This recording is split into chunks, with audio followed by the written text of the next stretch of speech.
নমো তাচ্ছা ভগবতো অরহতো সাম্মা সম্বুদ্ধাচ্ছা।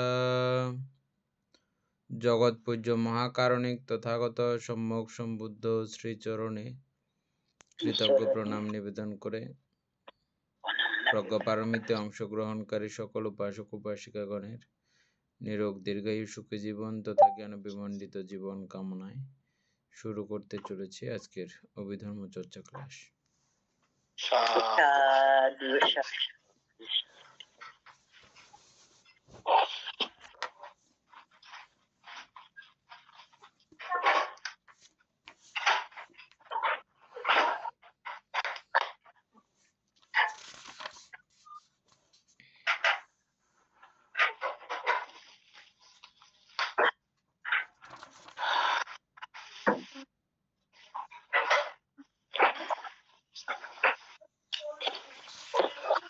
এ, 63টা বই থেকে তাহলে একটু পড়েন। কালকে আমরা ইয়া থেকে পড়ছিলাম না, অ্যাপস থেকে। হ্যাঁ বাদে বই থেকে পড়েন।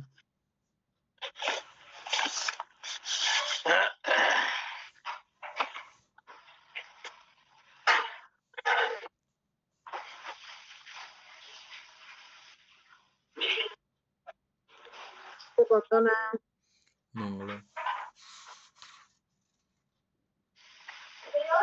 উহাতে অমোহ কি রূপ?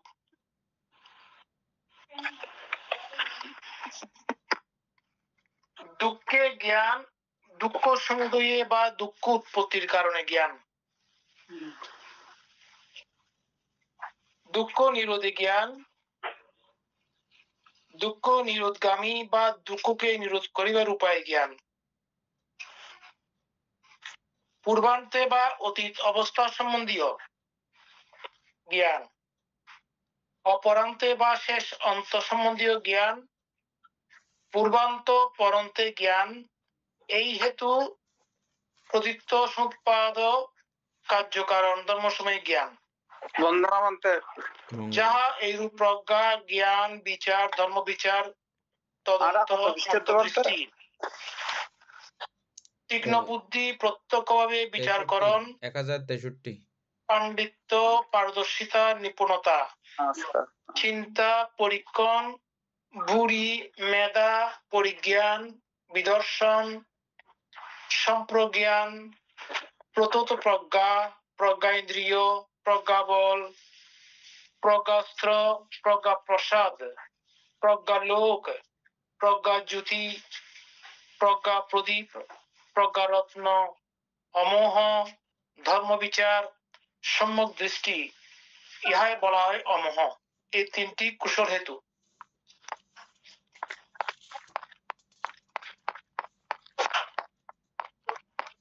এটাতে আলোচনা করার কিছু তো নাই না বান্দে। তারপরে 64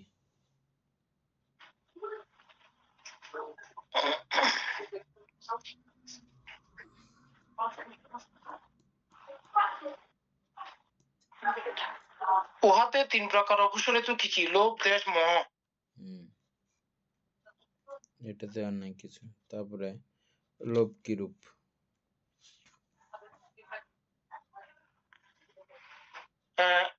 উহাতে লোভ কি রূপ?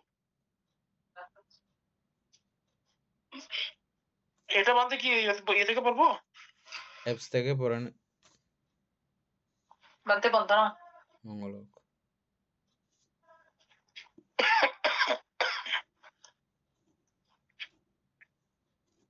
বানতে গতকাল মনে হয় অমোহ সম্পর্কে এই অ্যাপসের কিছু কথা আলোচনা করবেন বলছিলেন মনে হয়।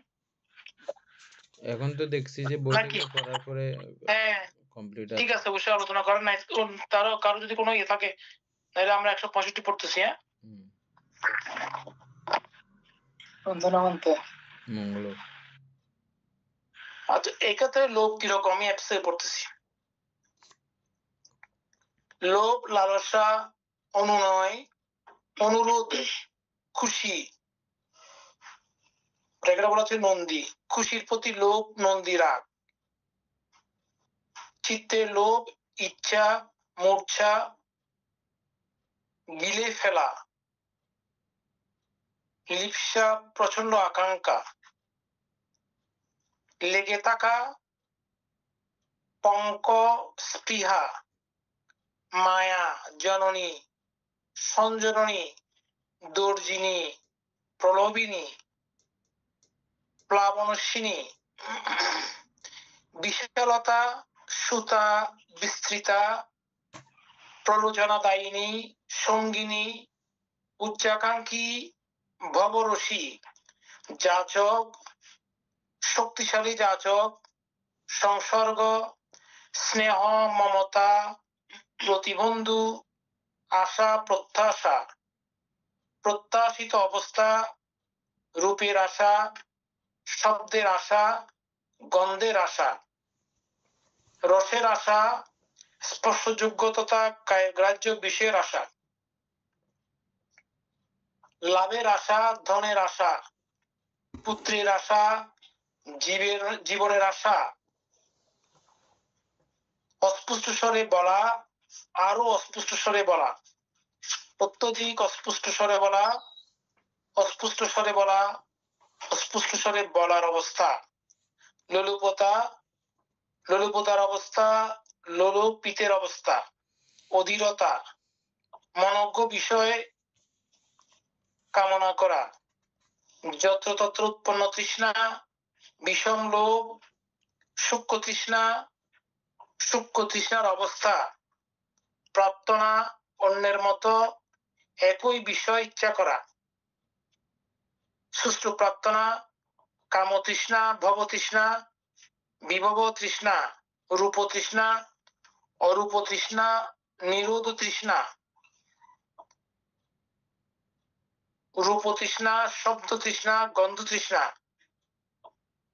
রস তৃষ্ণা, স্পর্শযোগ্য তৃষ্ণা, ধর্ম তৃষ্ণা, প্লাবন, যোগ, গ্রন্থি, উপাদান, আবরণ, বাধা, ছাদন, বন্ধন, উপক্লেশ, অনুশয়, পর্যুত্থান, লতা, তীব্র সম্পত্তি, লাভেচ্ছা, দুঃখের মূল, দুঃখের কারণ, দুঃখের উৎপাদন, মারের পার্শ্বতা জাল, মারের বর্ষি, মারের রাজ্য, তৃষ্ণা নদী, তৃষ্ণা জাল, তৃষ্ণা রশি, তৃষ্ণা সমুদ্র, লালসা, লোভ, অকুশল মূল, এটিকে বলা হয় লোভ। ও অনেক লোভের নাম তো শুনি বলতে, এখানে কত লোভ আসছে। লোভের প্রতিশব্দ আসছে এগুলো নাকি বোঝা গেছে? এখানে পঙ্ক কি বানতে? পঙ্ক পঙ্ক তো কাদামাটি। আচ্ছা আচ্ছা, স্পৃহা কিন্তু এখানে কাদামাটি বোঝানো হচ্ছে না, এখানে লোভ বোঝানো হচ্ছে।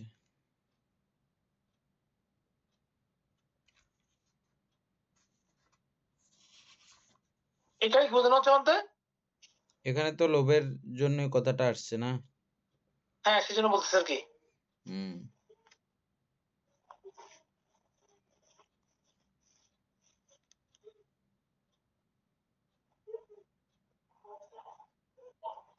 বিশালতা, প্লাবনশিনী, সুতা,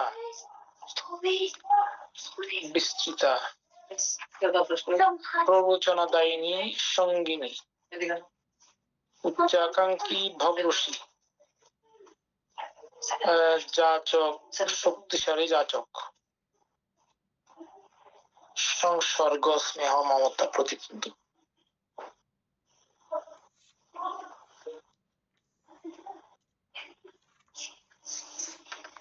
না, দেখতেছি আমাদের মধ্যে আরো কি লোভের উৎপত্তি হয়, এগুলা মিল আছে কিনা বান্ধে। দরকার আছে একটা একটা করে আলোচনা করার। বান্ধে একটু করে ভেঙে দিলে ভালো হবে। তাহলে মাত্র আমরা জানতে পারবো আর কি কত ধরনের লোভের শব্দ আছে। এই প্রথমে রাগ, রাগটা আমাদের খুব পরিচিত। রাগদেশ হ্যাঁ মোহ, বাদ- এটা সচরাচর আমরা ব্যবহার করে থাকি, এটা পরিচিত হয়ে রাগ গেছে। মানে লোভ, হ্যাঁ। রাগ মানে লোভ। অনুরাগ, এটাও লোভ। হুম। তারপরে অনুনয়,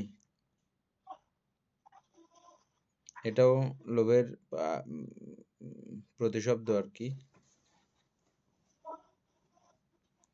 অনুনয় করে বলা, বিনয় করে বলা। অনুরোধ,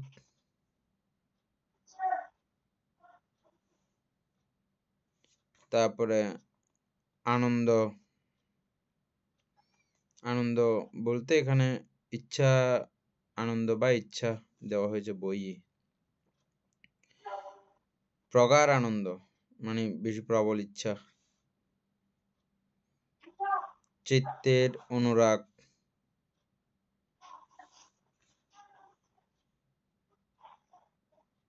ইচ্ছা। মূর্ছা, মূর্ছা অর্থ তো, মূর্ছা অর্থ কি? মূর্ছিত অবস্থা। আহ, লোভে অন্ধ হয়ে, মানে লোভে মোহিত হয়ে ও যাওয়া, আচ্ছা আচ্ছা, সেন্সলেস মোহিত, হয়ে হ্যাঁ যাওয়া। ঠিক আছে। হুম। সেন্সলেস, আমরা বেশি অতি লোভী হয়ে গেলে সেন্সলেস হয়ে যায় না আমাদের? সেন্সলেস হুম। বলতে ওই অজ্ঞান হয়ে পড়ে থাকে ওটা না, মানে আমাদের চেতনা, হিতাহিত জ্ঞান হারিয়ে ফেলি আমরা, ভালো মন্দ হিষ্টানিষ্ট বুঝার বোধ ক্ষমতা হারিয়ে ফেলি বেশি লোভী হয়ে গেলে।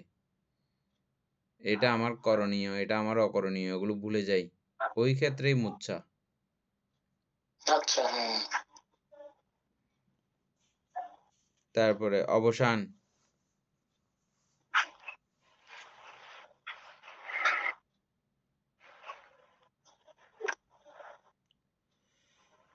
অবসান অর্থ তো শেষ।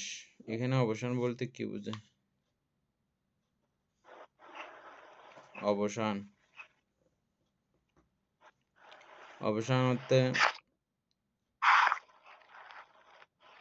অবসান বলতে বলতে এখানে ওই গিলে ফেলা, এখানে বলা হচ্ছে গিলে ফেলা আচ্ছা, ওখানে। অবসান হুম, মানে হচ্ছে যে একেবারে আমাদেরকে শেষ করে ফেলে, শেষ করে ফেলে, হ্যাঁ। অবসান্ত করে দেয়, শেষ করে দেয়। শেষ করে দেয়, এটাই হবে যে, হ্যাঁ। হ্যাঁ। পেটুকতা, বা লোভ, হ্যাঁ। পেটুকতা মানে অতি, অতি খেতে চাওয়া আর কি, বা লোভ, প্রতিলোভ, সংসর্গ। আমরা যে কোনো কিছুর সঙ্গে সংসর্গ, শুধু মানুষ বলে কথা নয়, যে কোনো কিছুর সঙ্গে সংসর্গতা, এটা লোভের কারণেই আমরা সংসর্গ কামনা করি। আসক্তি। আসক্তি, সংসর্গ বা আসক্তি। পঙ্ক অর্থ ভ্রষ্টতা বা অবিশুদ্ধতা। পঙ্ক তো এমনি মূলত কাদামাটি, কিন্তু এখানে বোঝানো হচ্ছে যে ভ্রষ্টতা। লোভের ক্ষেত্রে, হ্যাঁ, আপনি যেটা হুম। বলছিলেন, হ্যাঁ। তারপরে অবিশুদ্ধতা, শুদ্ধ নয় যে বিশুদ্ধতা নষ্ট করে ফেলে এই লোভ। তীব্র আকাঙ্ক্ষা, মায়া, জন্মধাত্রী। জন্মধাত্রী বলতে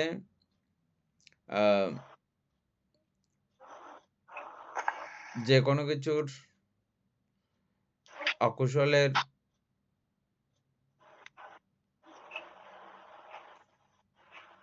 এগুলো যেহেতু হেতু, এই লোভ দেশ মোহ এগুলো হেতু না, এগুলো যেহেতু হেতু বা কারণ, বা এদের সূচনাতেই এরা থাকতে হয় প্রত্যেকটা। এটা কি লোভের জন্ম দেয় এরকম কিছু হবে?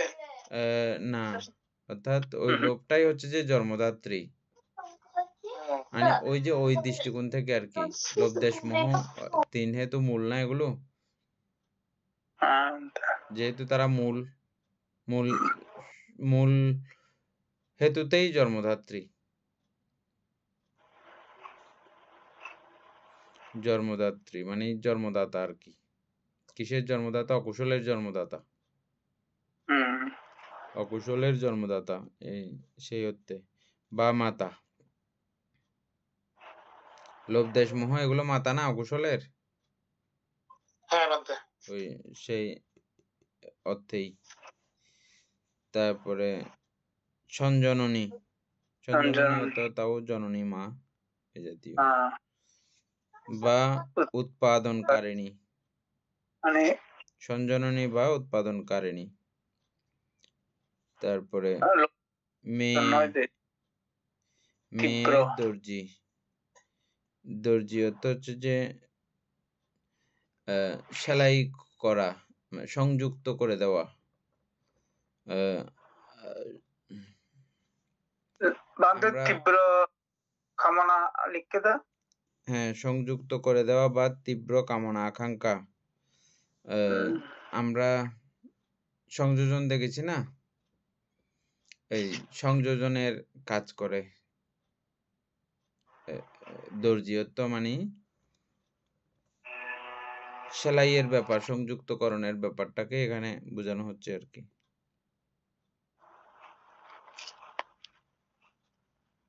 তারপরে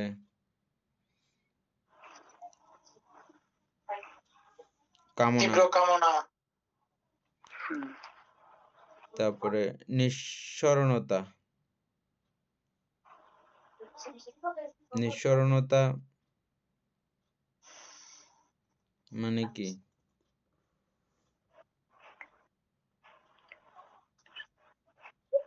নিঃসরিত হওয়া। কোন লোভ লালসা পড়লে ইতে জ্ঞান থাকে না, তাই না বলতে? নিঃসমতা। যে এটা নিঃসরণতা অর্থ হচ্ছে যে নিঃসরিত হয়, কি নিঃসরিত হয় এই লোভের থেকে ব্যতিক্রম কিছু, খারাপ কিছুই নিঃসরিত হয়।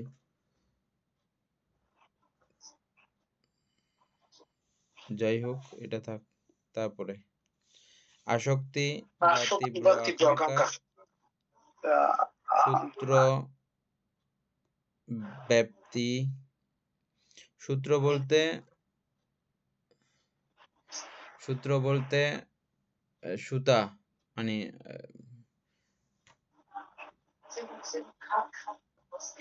সূত্রটা কিভাবে হতে পারে বান্তে? আচ্ছা বান্তে, পাওয়া যাচ্ছে নিঃসরণতা মানে বিশালতা। বিশালতা। এখানে আছে বিশালতা। সূত্র বলতে সুতা এখানে আছে। হ্যাঁ, ইয়া হয়ে থাকা আর কি, মানে সুতা, লোভ যেমন একদম লম্বা, সুতা যেমন এরকম লম্বার ব্যাপার আছে, বা এটা লোভের শেষ নাই। বাঁধিয়ে রাখার ব্যাপার থাকে সুতা দিয়া। হ্যাঁ, ওই যা দিয়ে অর্থেই সুতা ব্যবহার করা হয়েছে। ব্যাপ্তি, ব্যাপ্তি মানে বিস্তৃত। পরিধি বিস্তৃত। হ্যাঁ, প্রতিযোগিতাকারিণী। এই লোভের কারণে আমরা সবসময় এই প্রতিযোগিতা যেগুলো করি, এগুলো সবসময় এগুলো করতেছি যে লোভের কারণে। প্রতিযোগিতা, ওর থেকেও আমরা বড় হতে চাই, ওর থেকে বড় হতে চাই, ওর থেকে বড় হতে চাই, প্রতিযোগিতা। আমাদেরকে যে প্রতিযোগিতা করায়, লোভে করায় যে প্রতিযোগিতাগুলো। ভাজ্যা মানে, বাচ্চা সঙ্গিনী বলা হচ্ছে এখানে। ভাজ্যা মানে বউ। তারপরে প্রণীতি বা অটলতা। প্রনিধি, নিধি অর্থ সম্পত্তি, প্রনিধি অর্থ উচ্চ উচ্চ উচ্চাকাঙ্ক্ষা বান্তে এখানে বলা হচ্ছে। অটলতা। উচ্চাকাঙ্ক্ষী। প্রনিধি অর্থ অটলতা, মানে লোভে একদম অটল অবস্থা, লোভ থেকেও সরবে না, লড়বে না, অটলতা। ভব তৃষ্ণা,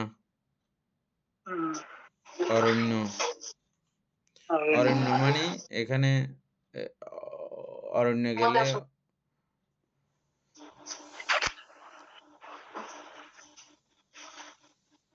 অরণ্য বলতে কি বোঝানো হয়েছে?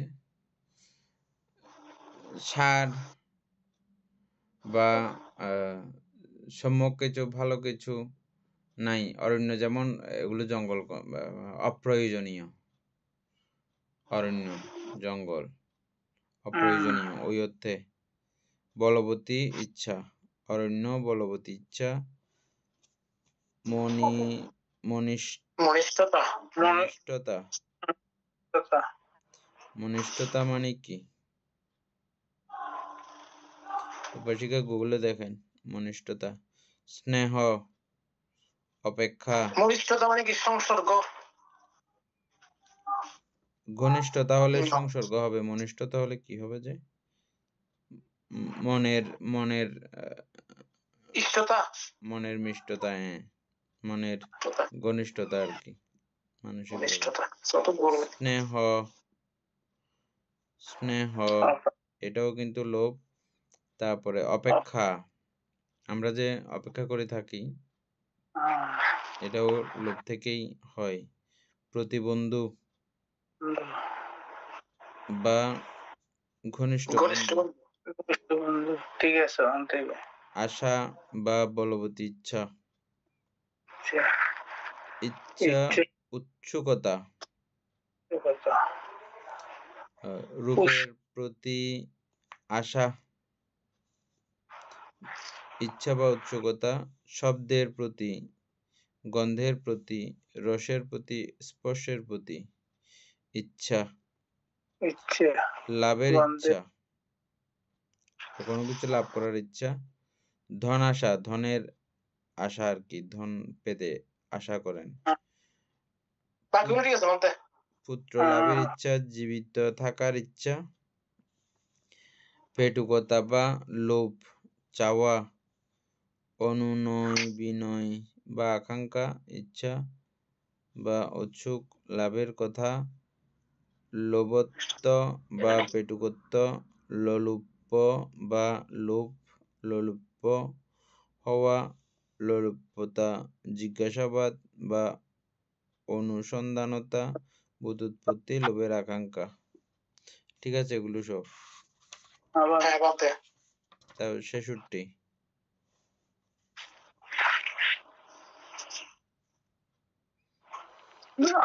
আরো আছে তো নিচে বানতে। এগুলো সবগুলো একই, এই জন্য আর পড়তেছি না আর কি। এমনি তো আমরা লোভ সম্পর্কে সবাই জানি, তবে এটা তো অনেক বিশাল, দেখি বইতেও অনেক বড়। হ্যাঁ,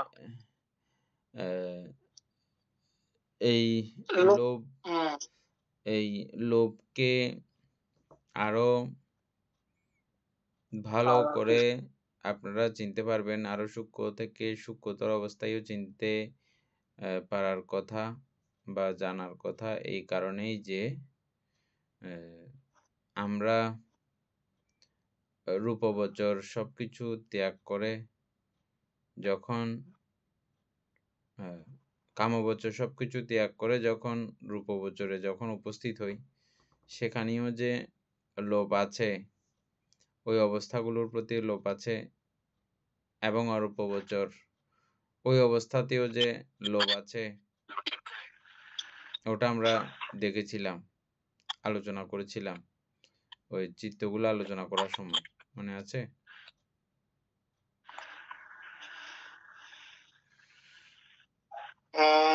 ঠিক মনে হয় বলতে, তবে ওখানেও আমরা লোভাগ্রস্ত হয়ে থাকি, তবে কামলোকীয় অবস্থা থেকে ওটা আরো সূক্ষ্ম, অতি সূক্ষ্ম। অরূপবচর এগুলো আরো সূক্ষ্ম, কিন্তু লোভ আরো সূক্ষ্ম থেকে সূক্ষ্ম। এখানে ওই আছে বইতে কিছু বিষয় আছে, আমি পড়ি, এগুলো মনে হয় আর একটু সবার ক্লিয়ার হবে। প্রার্থনা বা অনুনয় বিনয়, কামতৃষ্ণা, কামভূমিতে উৎপন্ন হবে আকাঙ্ক্ষা, আমরা সবাই জানি। তারপরে আমি আর একটু করার জন্য, ভবতৃষ্ণা ভাবে বা 31 ভাবের যে কোনো একটিতে উৎপন্ন হবে আকাঙ্ক্ষা। বিভব তৃষ্ণা ধ্বংস হবে আকাঙ্ক্ষা। তবে এখানে যেভাবে দেওয়া হয়েছে, ভবতৃষ্ণা বলতে আলাদা করে কিন্তু বুঝতে হবে। এটা ভবতৃষ্ণা বলতে আমরা যে কোনো ভাবে জন্ম হওয়াটাই বুঝি, কিন্তু ভবতৃষ্ণা বলতে বুঝতে হবে যে কামতৃষ্ণা, ভবতৃষ্ণা, বিভবতৃষ্ণা। ভবতৃষ্ণা হচ্ছে যে ব্রহ্মলোকে জন্মগ্রহণ করার তৃষ্ণা। তাতে এটা তো রূপ ব্রহ্মলোক, এটা রূপ তৃষ্ণার মধ্যে দিছে ওরা। হ্যাঁ, আমরা তো আগে জানতাম ভবতৃষ্ণা হচ্ছে কি একটি লোকভূমিতে জন্মগ্রহণ করা যে তৃষ্ণাটা ওইটা। হ্যাঁ। মানে তবে কিছু কিছু বই এভাবে ভাগ করেছে, আমরা যেটাকে কামতৃষ্ণা বলি,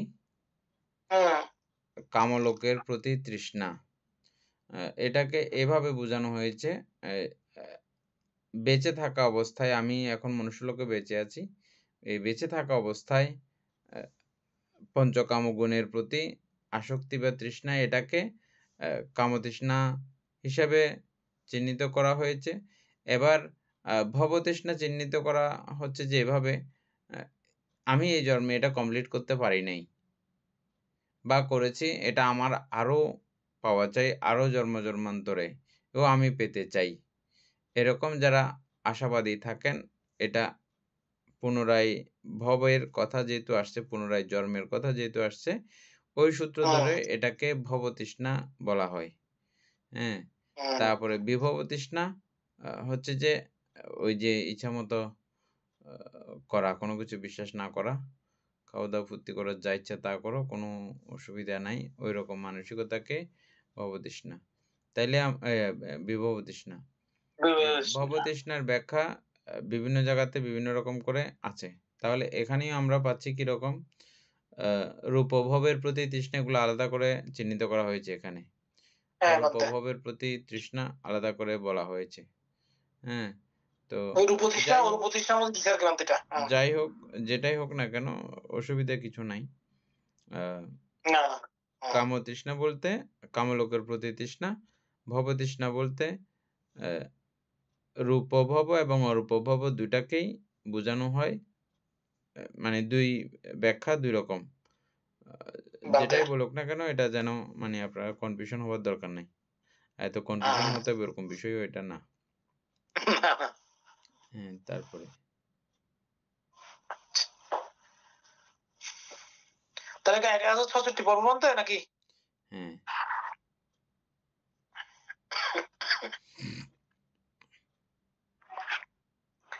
এই ক্ষেত্রে দেশ কিরকম? আমার ক্ষতি করেছে এই ভেবে মনে ক্রোধ জেগে ওঠা, আমার ক্ষতি করছে এই ভেবে মনে ক্রোধ জেগে ওঠা, আমার ক্ষতি করবে এই ভেবে মনে ক্রোধ জেগে ওঠা, আমার প্রিয় ও মনোজ্ঞ ব্যক্তির ক্ষতি করেছে, একইভাবে ক্ষতি করছে ক্ষতি করবে এই ভেবে মনে ক্রোধ জেগে ওঠা, আমার অপ্রিয় অমনোজ্ঞ ব্যক্তির ক্ষতি করছে ক্ষতি করছে ক্ষতি করেছে ক্ষতি করছে ক্ষতি করবে, ওই আগে তিনটার মতো একই অবস্থা। এই ভেবে মনে ক্রোধ জেগে ওঠা অথবা একদম অকারণে ক্রোধ জেগে ওঠা, যা এরূপ চিত্তের আঘাত, প্রতিঘাত, প্রতিগ, প্রতিবিরোধ, ক্রোধ, দেশ, দূষণ, দূষিত অবস্থা, বিদ্বেষ, হিংসা, হিংসার ভাব, বিরোধ, প্রতিবিরোধ, চন্ড স্বভাব, অসুর স্বভাব, চিত্তের অখুশি ভাব, এটিকেই বলা হয় দেশ। আশা করি সবাই বুঝতে পারছেন, এগুলো সহজ আছে। তারপরে তারপর হচ্ছে 1067, এই ক্ষেত্রে মোহ কিরকম? দুঃখ সম্পর্কে অজ্ঞান, দুঃখের কারণ সম্পর্কে অজ্ঞান, দুঃখের নিরোধ সম্পর্কে অজ্ঞান, দুঃখ নিরোধের উপায় সম্পর্কে অজ্ঞান,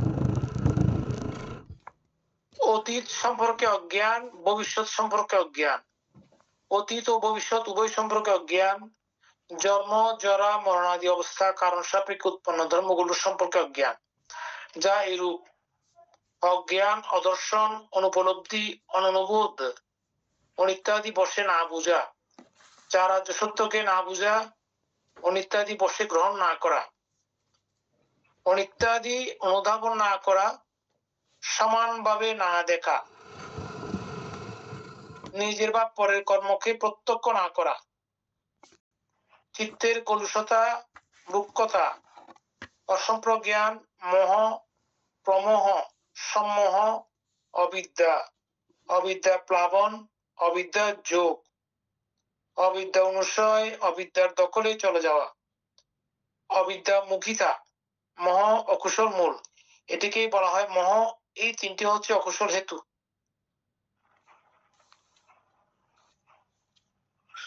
এটাও ঠিক আছে। এটা কিন্তু মোহ মোহ এটার বিপরীত হচ্ছে আর কি। তারপরে 68। এই ক্ষেত্রে তিনটি অব্যাকৃত হেতু কি কি? কুশল ধর্মগুলোর বিপাক ও ক্রিয়া, অব্যাকৃত ধর্মগুলোর অলোপ, অদেশ, অমোহ, এই তিনটি হচ্ছে অব্যাকৃত হেতু।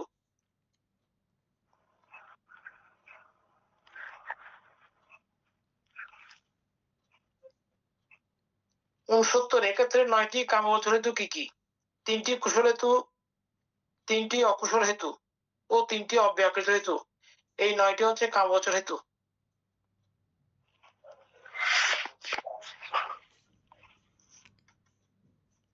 উহাতে 3 আচ্ছা, প্রকার অব্যাকৃত হেতু কিরূপ? অব্যাকৃত হেতু, অব্যাকৃতের হেতু কিরূপ? কুশল ধর্মসমূহের বিপাক, কুশল ধর্মসমূহের বিপাক হইতে অথবা ক্রিয়া অব্যাকৃত, বিপাক ক্রিয়া অব্যাকৃত ধর্মসমূহ অলোপ, অদেশ, অমোহ, এই 3টি অব্যাকৃত হেতু। কখন অব্যাকৃত হেতু এগুলো? যখন বিপাকের ব্যাপার আসে, ক্রিয়ার ব্যাপার আসে,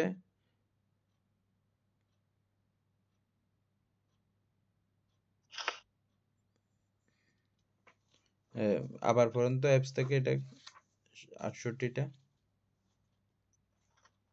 কুশল ধর্মগুলোর বিপাক ও ক্রিয়া, অব্যাকৃত ধর্মগুলোর অলোপ, অদেশ, অমোহ,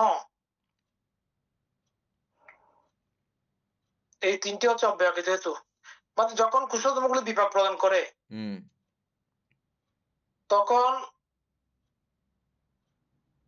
ওই ক্রিয়া অব্যাকৃত ধর্মগুলো অলোপ, অদেশ, অমোহ হয়, তখনই এটা হচ্ছে বলা হচ্ছে অব্যাকৃত হেতু বলা হচ্ছে এটাকে, নাকি?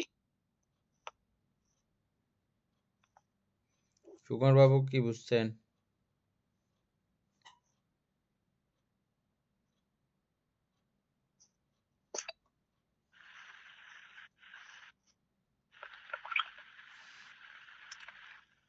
এখানে 3 প্রকার কুশল হেতু বানতে, ওগুলো আর কি ওই 3 প্রকার গুলো আর কি সমান চিত্তের মধ্যে 3 প্রকার আছে না, কুশল, না, বিপাক, কুশল হেতু না, অব্যাকৃত অব্যাকৃত হেতু। হেতু। এখানে কুশল হেতু আছে 3টা বানতে, অকুশল হেতু আছে 3টা। অব্যাকৃত হেতু আছে না না, 3টা। 1068 নাম্বার সুকুমার। ও আচ্ছা, 69 নম্বর। 1068। তো এই আর কি, মানে উহাতে 3 প্রকার অব্যাকৃত হেতু কিরূপ?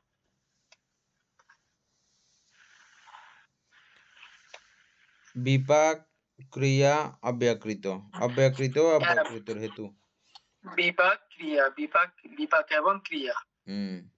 ধর্মসমূহ এখানে হচ্ছে যে অলোপ, অদেশ, অলোপ, অমোহ, অদেশ, এই অমোহ। 3টি হচ্ছে যে এই তিনটা তো অব্যাকৃত অব্যাকৃত। ঠিক আছে। হ্যাঁ, অলোপ, অদেশ, অমোহ, এই 3টাই অব্যাকৃতের হেতু। এগুলো অব্যাকৃত এবং অব্যাকৃত হেতু। অলোপ, অদেশ, সমূহ আসছে, ঠিক আছে বানতে, কিন্তু ওখানে লেখছে যে কুশল ধর্ম সমূহের বিপাক। আচ্ছা, না, কুশল ধর্ম আচ্ছা, বুঝছি।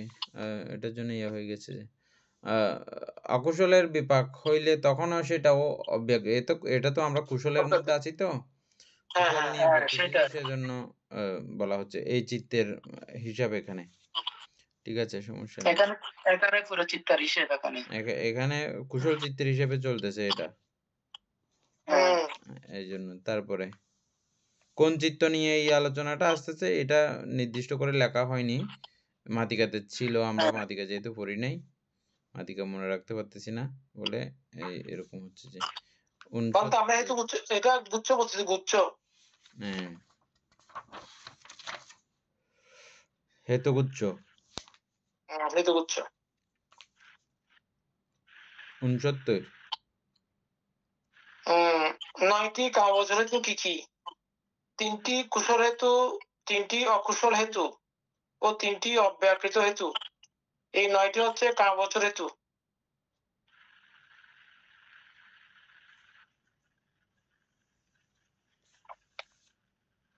ঠিক আছে,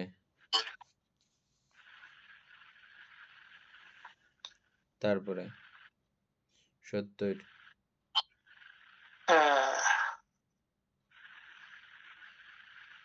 এক্ষেত্রে 6টি রূপবচন হেতু কি কি? 3টি কুশল হেতু ও 3টি অব্যাকৃত হেতু। এই 6টি হচ্ছে রূপবচন হেতু, রূপবচন হেতু। হুম 3টি কুশল হেতু, 3টি অব্যাকৃত হেতু, এই 6টি হচ্ছে রূপবচন হেতু। আর 3টি কুশল হেতু, 3টি অব্যাকৃত হেতু, এই 6টি হচ্ছে অরূপবচন হেতু। দুটো তো সেম হয়ে গেল। আচ্ছা, রূপবচন অরূপবচন দুটোতে সেম হবে না, কুশল অব্যাকৃত থাকবে যে। হ্যাঁ, তা 72। এক্ষেত্রে 6টি লোকোত্তর হেতু কি কি? 3টি কুশল হেতু, 3টি অব্যাকৃত হেতু, এই 6টি হচ্ছে লোকোত্তর হেতু। লোকোত্তর হেতু বান্তে এখানে রূপবচন, অরূপবচন, লোকোত্তর হুম হেতু সবগুলো সেম। সবগুলো সেম। কুশল হেতু হ্যাঁ। 3 প্রকার। হুম। হ্যাঁ, ঠিক আছে। 73 বলা হচ্ছে এক্ষেত্রে 3টি কুশল হেতু কি কি? অলোপ, অদেশ ও অমোহ। হুম আচ্ছা, 74 বলা হচ্ছে এক্ষেত্রে অলোপ কিরকম? যা অলোপ, অলোপের অবস্থা, অলোভীর অবস্থা, অনাসক্তি, অনাসক্তির অবস্থা, অনাসক্তের অবস্থা, অলালসা, অলোপ, কুশল মূল, এটিকে বলা হয় অলোপ।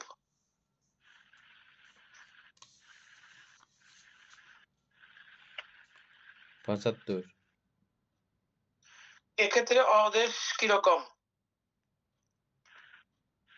যা অদেশ, অদেশের অবস্থা, অদেশীর অবস্থা, অবিদ্বেষ, অবিদ্বেষী, অদেশ, কুশল মূল, এটিকে বলা হয় অদেশ।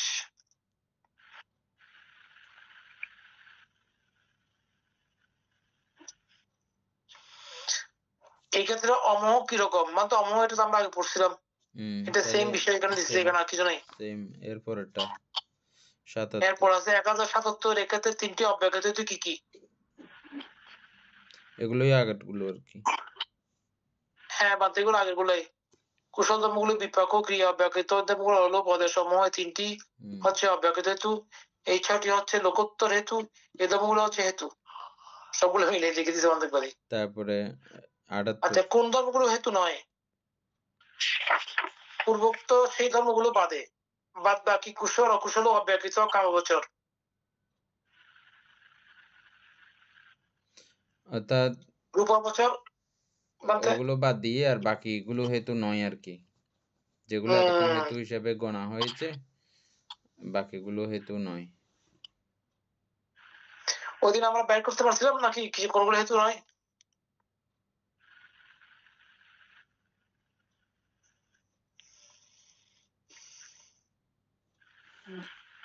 এগুলো চৈতসিক তো। বলতে এই চৈতসিক 52 প্রকার চৈতসিকের মধ্যে এগুলো বাদ দিলে আর বাকি যেগুলো আছে এগুলো হেতু নয়। হেতু নয় বলতে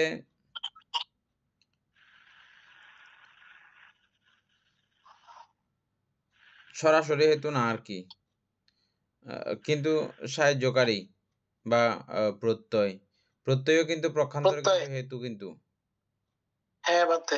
হ্যাঁ, ওটা আবার সূক্ষ্মভাবে ওটাও মাথায় রাখতে হবে। ঠিক আছে, তারপরে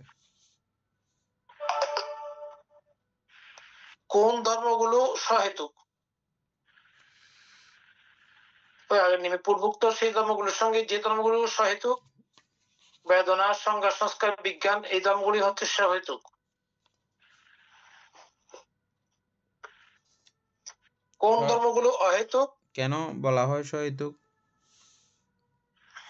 রনি বড়ুয়া, সহেতুক কেন বলা হয়?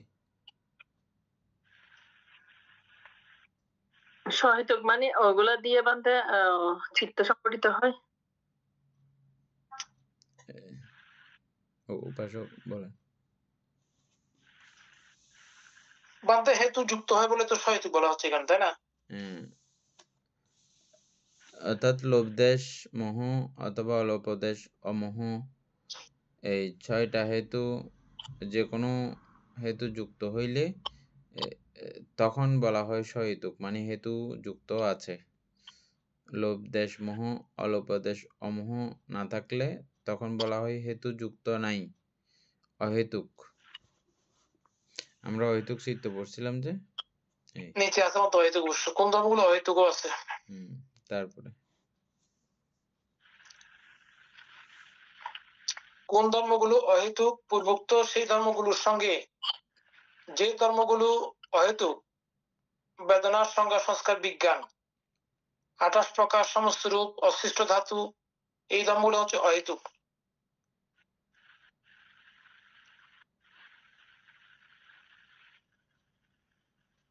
কোন ধর্মগুলো হেতু সংযুক্ত?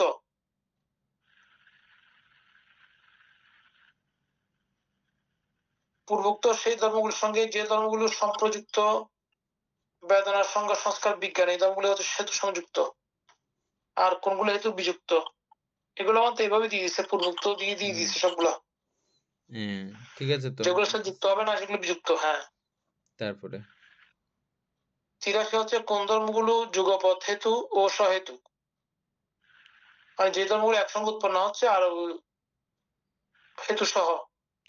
যুগপৎ ওইটাই তো নাকি? হেতু মানে যুগপৎ হেতু যেমন আমরা দেখেছিলাম কিরকম, লোভ একা কাজ করতে পারে না, লোভের সঙ্গে মোহ অবশ্যই লাগে। মহাবিশ্ব থাকবে। হ্যাঁ। এইগুলো হচ্ছে যুগপৎ। তারপরে অলোভ ও একা কাজ করতে পারে না, সেখানে অমোহ কাজ প্রজ্ঞা করে। থাকবে, অমোহ থাকবে। হ্যাঁ, প্রজ্ঞা থাকবে। এরকম আর কি। তারপরে 84 কোন ধর্মগুলো সহেতুক কিন্তু হেতু নয়? পূর্বোক্ত সেই ধর্মগুলোর সঙ্গে যে ধর্মগুলো সহেতুক, সেই ধর্মগুলো বাদে।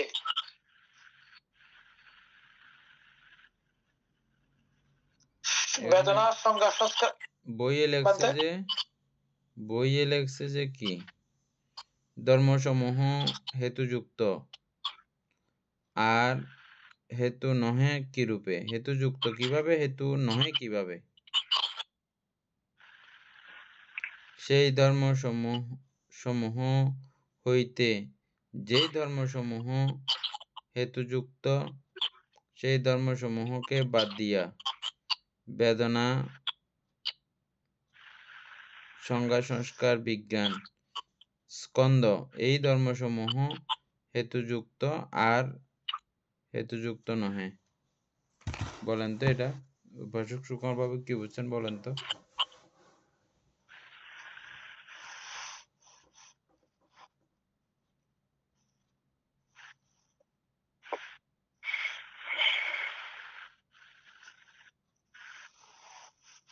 যুক্ত নয়, হেতু আছে বানতে আর কি। হ্যাঁ, হেতু যুক্ত আছে মানে আবার ওই হেতু যুক্ত মানে ওই বাদ দিয়ে। হ্যাঁ, এই যেমন অর্থাৎ এই যে রূপ বাদ দিয়ে অন্যগুলো অর্থাৎ এই যে উৎপন্ন হবে আর কি। জয়িত বাবু বলেন তো।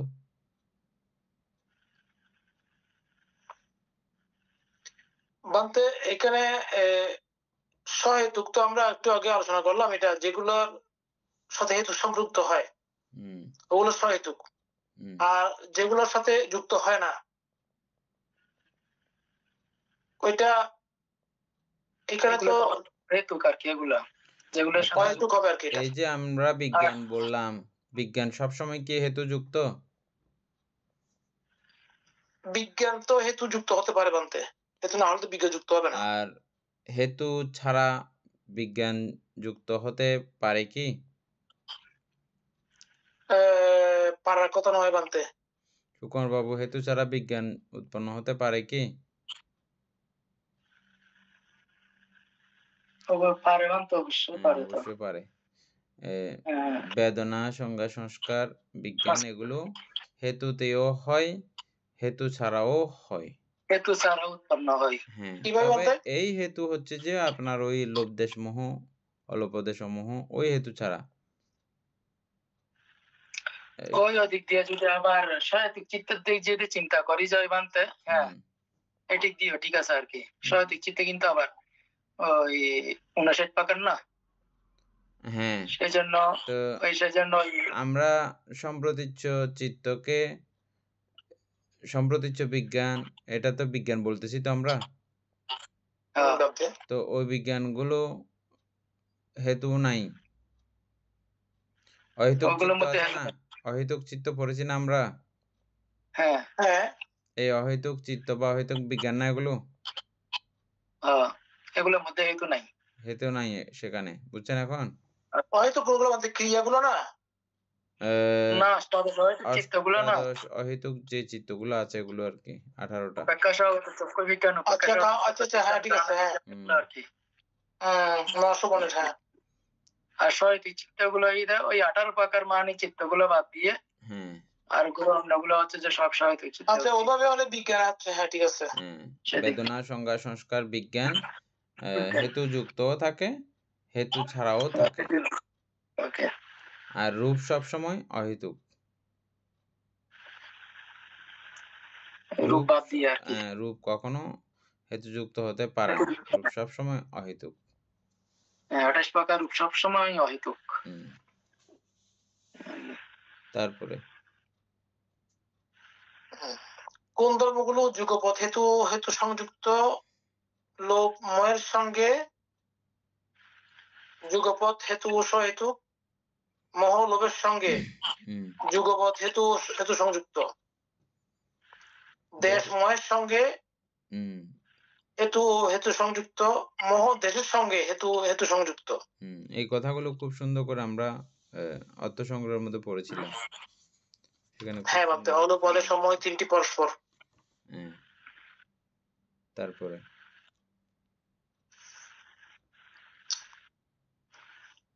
কোন ধর্মগুলো হেতু সংযুক্ত কিন্তু হেতু নয়?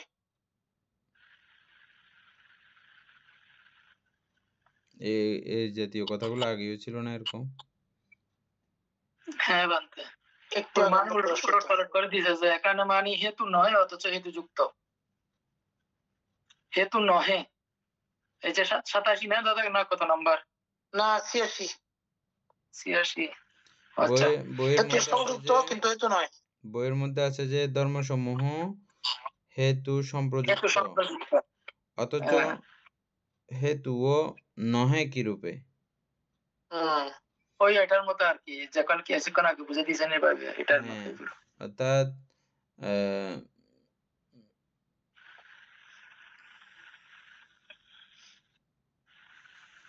এটা এরকম হতে পারে।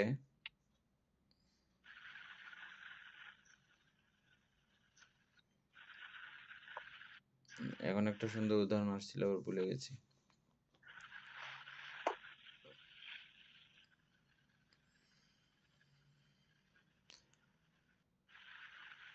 কিছু কিছু বিষয় আছে এরকম,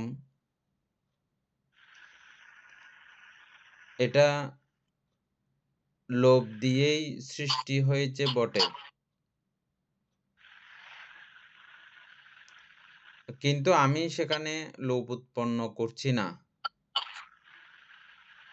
না, এটা না, খুব সুন্দর একটা কথা আসছিল। একটু অহেতুক চিত্ত দিয়ে একটা দিলে ভালো হতো আর কি বানতে। অহেতুক চিত্ত, না আমি আরেকটু পড়ি এখানে নিচে। প্রথমে বিজ্ঞানকে এনে উম, বিজ্ঞানকে সেই এনে তারপরে মানে সেই অহেতুক মধ্যে আর কি। ধর্মসমূহ হইতে যেই ধর্মসমূহ সম্প্রযুক্ত হেতু সম্প্রযুক্ত, হ্যাঁ। ধর্মসমূহ সম্প্রযুক্ত সেই ধর্মকে বাদ দিয়া বেদনা, সংজ্ঞা, সংস্কার, বিজ্ঞান এই ধর্মসমূহ হেতু নহে। হেতু নহে। আচ্ছা, তার মানে অর্থাৎ যে ধর্মগুলোকে আপনি এটা যদি লোভ যদি বাদ দিয়ে ফেলেন সেখান থেকে,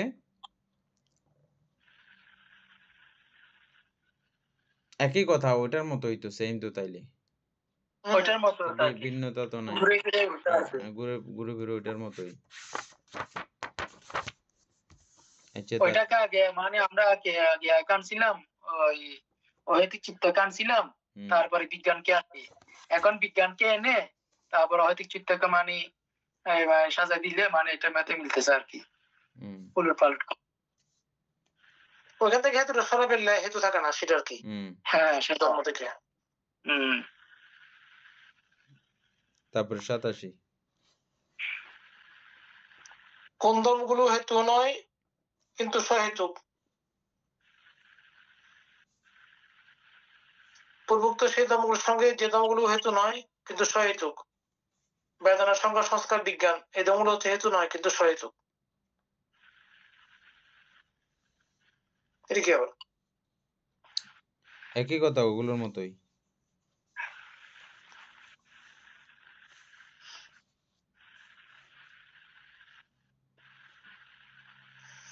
আচ্ছা, এর গঠিত হচ্ছে পরে, ঠিক আছে। 88-তে বলা আছে কোন ধর্মগুলো যুগপৎ হেতু নয় ও অহেতুক?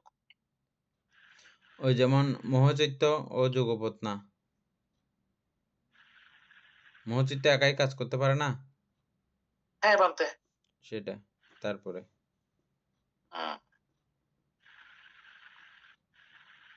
তারপর বানতে ক্ষুদ্র অব্যাকৃত দিক, এটা শেষ হয়ে গেছে বানতে।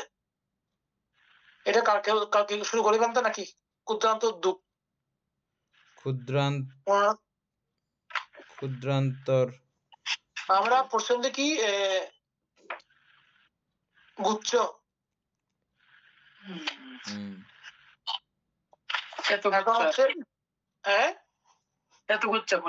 আমরা হেতু গুচ্ছ পড়ছি তো বানতে, এখন ক্ষুদ্রান্ত দুঃখ, এখন চূড়ান্ত দুঃখ লিখে এখানে বলা ক্ষুদ্র অব্যাকৃত দিক, মানে দুইবার করে আর কি বর্ণনা করা হবে আর কি।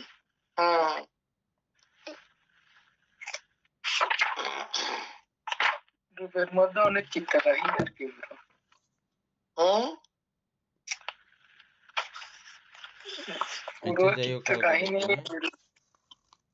কালকে শুরু করে বানতে, 2টা পরে হচ্ছে আবার শেষ হয়ে যাবে।